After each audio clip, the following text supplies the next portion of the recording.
et on est avec toute l'équipe et ça tombe, les nouvelles tombent, sachez-le, ça y est, le gouvernement Barnier compte ses dernières heures, ces derniers jours, Gauthier Lebray. Oui, parce que la gauche a donc annoncé déposer une motion de censure qui sera votée par l'ensemble de la gauche. Il y avait eu un doute sur le PS. François Hollande a été très clair ce week-end en disant qu'il voterait la motion de censure. Marine Le Pen, qui est en train de s'exprimer en ce moment même à l'Assemblée nationale, a annoncé à l'instant qu'elle voterait la motion de censure de la gauche. Donc le doute n'est plus permis.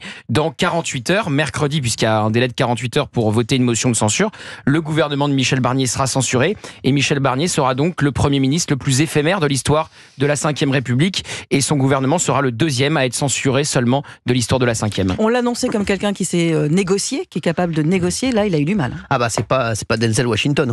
C'est lui qui a fait le négociateur. Je crois que c'est Samuel L. Jackson. C'est Samuel L. Jackson. Denzel Washington, c'est Man on Fire. Exactement, voilà. Et qui négocie bien aussi. Et qui négocie bien aussi, ouais. Qui va chercher la petite Dakota Fanning. Ah bah je peux te dire, ouais, c'est pas une nullité en négociation. En négociation, c'est pas un peintre. Mais je te le dis, c'est pas un peintre. C'est loin d'être un peintre, le Denzel Washington ni le Samuel L. Jackson. Mais il avait réussi le Brexit. Mais oui, en fait, c'est pas du tout pareil. Quoi, Denzel Washington? Non, pas non, Barnier. Vous savez quelle est la grande différence entre le Brexit et aujourd'hui l'Assemblée nationale et Marine Le Pen? Dites-nous. C'est le temps. Sur le Brexit, le temps jouait en faveur de Michel Barnier. C'est pas de Didier Barbelivien. Là, il jouait contre Michel Barnier, le temps. Ouais, c'est vrai, exactement. Ouais. Vrai. Il faut laisser le temps au temps, c'est McMahon. Ce qu'il disait. Non, c'est pas McMahon, ça. Non. C'est une avenue, McMahon. Ça n'a rien à voir. Il n'a jamais rien dit. Excusez-moi. Gauthier Lebray, juste petite question. Donc là, qu'est-ce qui va se passer dans les prochaines heures et dans les prochaines... Moi, petite info que je voudrais donner aux auditeurs d'Europe 1. Et Gauthier, je le dis, samedi soir, je vous promets que samedi soir, c'était pas encore tout à fait joué. C'était... Ah si, non, c'était pas tout à fait joué. Ils devaient se parler. Jordan Bardella et Marine Le Pen devaient se parler dimanche pour décider. Vraiment, ils devaient faire une liste de doléances à Michel Barnier.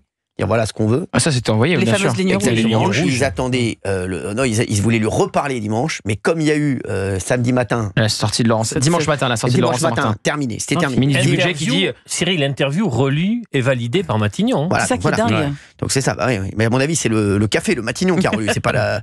Non mais ça c'était une erreur stratégique monumentale. Dimanche matin c'était fini.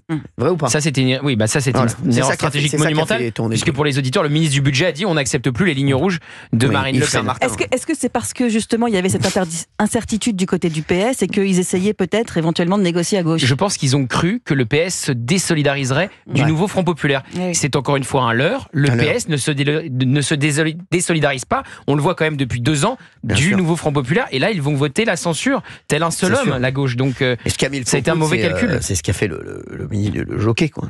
Le jockey. Saint-Martin. Non, mais c'est le ministre du... C'est vrai. Essayez de suivre. Non, mais c'est vrai, continue. Autant pour nous. On va pas se raconter d'histoire. Autant vous dire, moi j'ai eu des infos vendredi soir.